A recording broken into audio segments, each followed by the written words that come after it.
That is a statement, and I think from the conclusion of that statement, and in view of what you have seen from the weekend, Kenyans will remember the weekend, the statements delivered by senior members of the Azimio coalition, culminating to the statements made by Mr. ODINGA himself and another group of Azimio leaders yesterday somewhere in Westlands.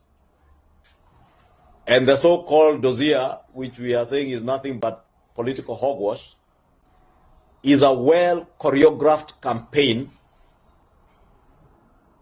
to try and incite Kenyans against the current administration, to try and incite Kenyans around the question of the cost of living, because, and you know where I sit with our colleagues in Azimio in the National Dialogue Committee, and you know that is a matter that has been on the table, and they probably think they can now use the masses to arm twist the Kenya Kwanza government to reintroduce fuel and food subsidies that were fueling and driving corruption that was benefiting those who were in power then.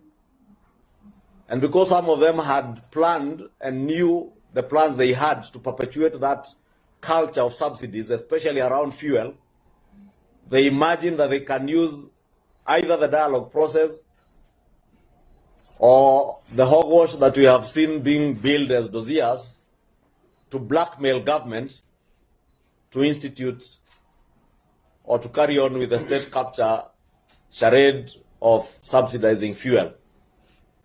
Kenyans were said to have gone to the streets, as they have always said, on the basis of the cost of living. But we also know it's not true. They mobilized their supporters to go to the streets on account of what they billed was a stolen election. When that did not sell, they billed it as a fight for the cost of living, and you remember what they called the sufuria movement, putting sufurias on their heads, apparently because of unga prices.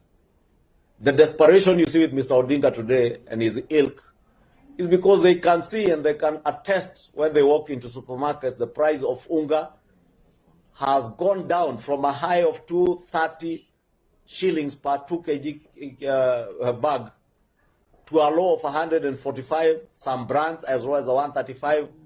Part of the most expensive brands in the country now are going at 157 to 162 from 240 shillings only 6 months ago. We understand Mr. ODINGA's desperation, but we want to ask him to be honorable enough and to be honest enough with his supporters and with Kenyans. Asanteni.